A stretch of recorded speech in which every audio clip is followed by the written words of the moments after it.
Faut compter, sinon on n'arrête pas. 15, En bas, en haut. 16. Allez, debout.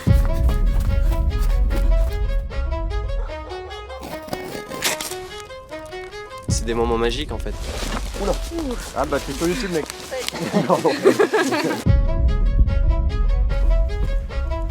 Ça fait des jours entiers qu'on marche. J'ai pas eu une seule goutte d'eau. Pour l'instant, en tout cas, l'État ne nous soutient pas. On arrive à voir ce que l'on est capable de faire. Franchement, c'est quelque chose.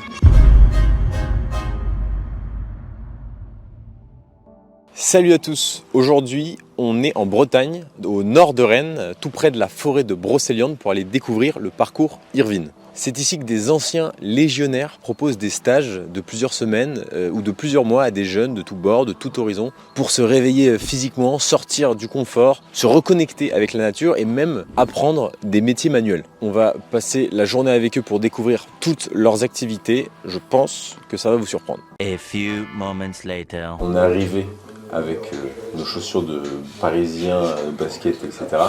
Et on s'est fait un peu chambrer parce qu'on est venu avec des ballerines. Donc, on a chacun une paire de bottes pour aller rejoindre les jeunes dans la forêt et sur les chantiers.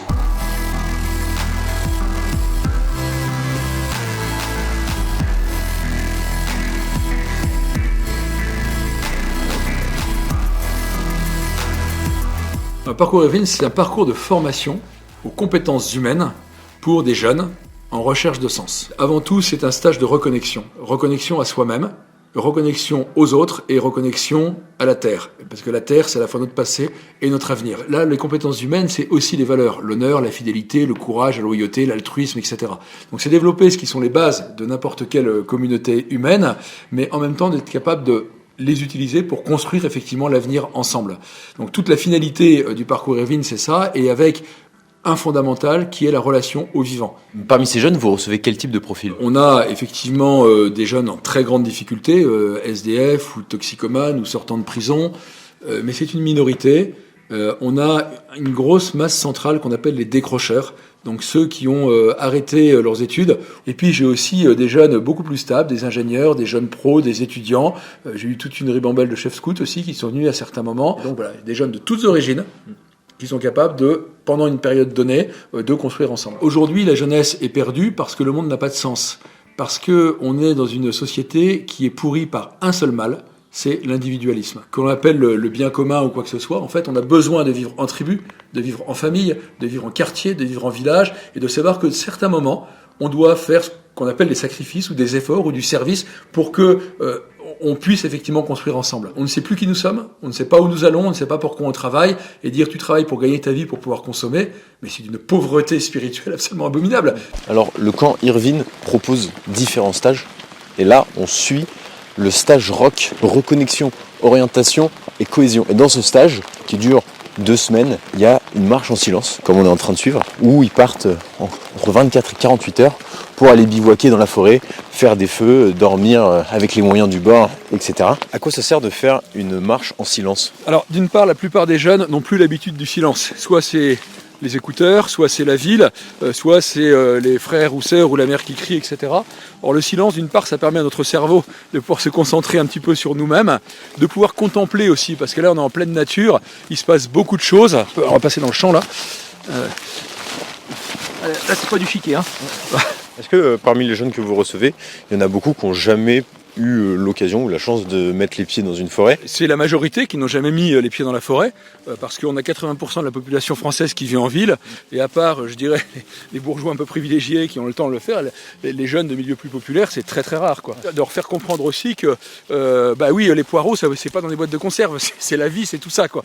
Donc c'est pas la ruralité qui m'intéresse, c'est bien la relation au vivant. Vous êtes un ancien officier de Légion étrangère, qu'est-ce que cette carrière-là vous apporte dans votre mission actuelle ? La Légion étrangère, c'est le meilleur modèle social, en tout cas d'intégration qui existe au monde. Un autre point aussi, c'est que j'ai été beaucoup engagé dans les Balkans, j'y étais à plusieurs reprises pendant le conflit, à la fin du conflit, etc. Et que j'ai vu ce qu'était une société qui s'effondrait dans une guerre civile, et que les sociétés sont fragiles. Et qu'aujourd'hui on joue avec le feu en France, avec morceler et ne plus avoir de vision commune. Et je ne prédis pas le pire, je dis simplement qu'il y a des risques plus importants aujourd'hui qu'il y a une vingtaine d'années. Je dis pas qu'il faut faire la guerre, hein, c'est pas du tout ça. Mais par contre, ça donne effectivement une inspiration justement dans un monde qui est devenu tellement individualiste que plus personne ne veut faire d'efforts effectivement pour les autres. Et c'est pas le seul, bien évidemment, il y a plein d'autres endroits, les équipes de sport ou des choses comme ça. Mais l'armée a l'avantage d'être universelle et de pouvoir travailler au niveau national avec une vision commune. Et l'armée peut effectivement porter ses valeurs, elle n'est pas la seule, les valeurs d'honneur, de fidélité, de courage, de loyauté, d'altruisme que j'ai effectivement évoqué tout à l'heure, quoi.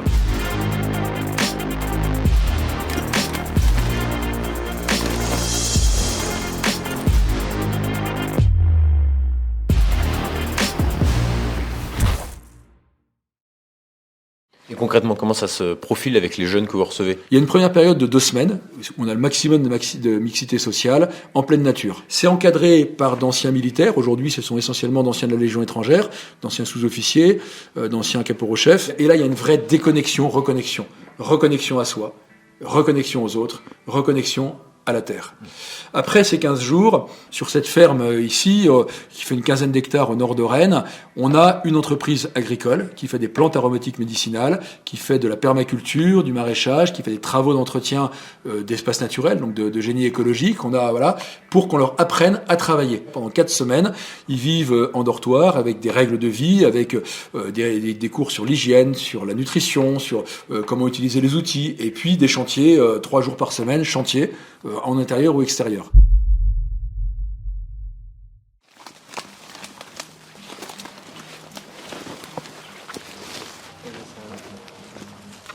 Ouais. Il faut dire la marque. Donc là maintenant, vous allez simplement vous installer. Donc Arthur va vous faire un cours. Comment tendre le tarp. Le tarp, c'est la bâche que vous allez avoir pour dormir. Et oui, c'est un 4 étoiles ici. Et là, on fait encore un petit coup.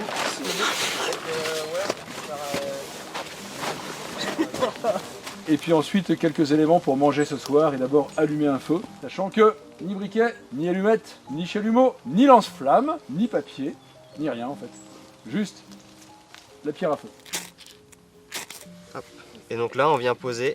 Ce qui est important c'est de ne pas étouffer le feu. Donc si effectivement je mets tout comme ça va venir étouffer mon feu et les flammes elles vont pas pouvoir monter. Donc ce qu'il faut faire quand on pose, c'est de venir poser en 90. Ça va me permettre de garder des cheminées d'aération. Les flammes elles vont continuer de monter et mon aération va se faire d'en bas. Toi, tu te rappelles de ton premier stage rock? Ouais, c'était il y a 2 ans. C'était trop bien, c'était une grande découverte. En fait, ce qu'on fait, ça a du sens parce qu'on fait le stage rock, parce qu'on fait tout ce qu'on fait. C'est quelque chose que j'avais pas l'habitude de faire, d'aller dormir dehors, faire du feu. La topographie, c'est quelque chose que j'avais fait il y a hyper longtemps, que j'avais pas refait depuis. Et c'est des moments qu'on passe et qui sont hyper agréables, c'est des très bons souvenirs, quoi. Je crois savoir que vous aimeriez recevoir aussi des étudiants d'HEC, des énarques, etc. En gros, l'élite de demain. Pourquoi est-ce que vous aimeriez recevoir ce type de profil? La vérité, c'est la vie. C'est pas une question d'idéologie. C'est la vie, c'est comme ça fonctionne de cette manière-là. Et du coup, qu'on sorte justement de l'illusion avec des abacs, des tableaux Excel, des théories économiques complètement farfelues qui n'ont aucun sens avec la réalité. Et surtout, ce serait une formation anthropologique de toutes ces personnes-là, parce qu'il n'y a plus de formation humaine aujourd'hui. Et là, ce serait indispensable d'imposer à tous nos futurs dirigeants, donc ceux, qu'ils soient économiques ou politiques, qui sont dans les études supérieures, d'avoir cette immersion dans la réalité de la vie, dans la réalité de l'humanité, quoi. Alors, une autre étape du stage rock, c'est le parcours de combattants que font aussi les légionnaires dans leur camp d'entraînement. Ils sont équipés, etc. Là, ils sont en train de faire leurs échauffements. Et là, c'est Renato, un autre ancien légionnaire, qui les prépare. Comme ceci. Allez, rotation. 15. En bas, en haut. 16. Allez, debout.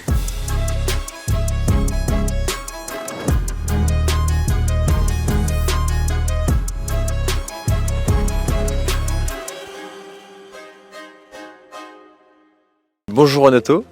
Première question, quel est votre rôle au parcours Irvine? Je suis responsable de la doctrine pédagogique, du planning, des activités, du recrutement, du management des équipes, de la discipline. Vous êtes un ancien légionnaire. Qu'est-ce que la Légion étrangère vous a apporté? Les valeurs. Non seulement la Légion, mais l'expérience qu'on a eu à la Légion, parce qu'on fait beaucoup d'opérations réelles, donc on voit des choses que Les commandes des mortels civils, ils n'ont pas assez. Par exemple, on arrive à voir ce que l'homme est capable de faire.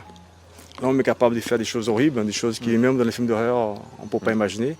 Mais il est aussi capable de faire des choses magnifiques. Qu'est-ce que vous voulez transmettre à ces jeunes? Les valeurs de la solidarité, la camaraderie, l'esprit de corps, l'esprit d'équipe, l'abnégation, don de soi, les sacrifices. Parce que dans la vie, il n'y a rien de gratuit. Rien s'est fait sans sacrifice. Est-ce que vous voyez une différence chez les jeunes dans leur caractère entre avant le stage rock et après le stage rock? Mais complètement, c'est impressionnant. Je suis chaque fois, à chaque bilan en fin de stage, je suis un peu ému parce que je vois, ils sont heureux, ils ont trouvé quelque chose. Il y a des gamins qui arrivent, ils sont là, ils sont déprimés, ils sont enfermés sur eux-mêmes. Quand ils sortent, ils sont épanouis, ils sont contents. Et parfois, pendant le débriefing, certains ils pleurent. Ils nous remercient, c'est touchant. C'est du bonheur. Franchement, c'est quelque chose. Patrice, merci beaucoup de nous avoir reçus. Un grand plaisir. Je crois que vous avez un appel à faire passer. Je vous laisse le mot de la fin. Voilà, donc ici on a quelque chose d'extraordinaire qui se passe, même merveilleux dans certains cas, qui est vraiment dans cette construction d'une France qu'on a besoin de construire ensemble aujourd'hui. Nous ne vivons que de mécénat. Je ne désespère pas que d'ici quelques mois, nos chantiers, nos activités nous permettent de produire nos propres ressources. Pour l'instant, c'est pas le cas. Donc, pour que Irvine puisse vivre, et je ne dis pas survivre, puisse vivre et surtout se développer sur toute la France, voilà, j'ai besoin qu'on nous aide, j'ai besoin de mécénat, j'ai besoin de donateurs et surtout d'entreprises qui ont besoin de compagnons engagés, droits, fidèles et qui ont envie de travailler, qui s'associent avec nous pour former leurs futurs collaborateurs. Merci. Merci à vous.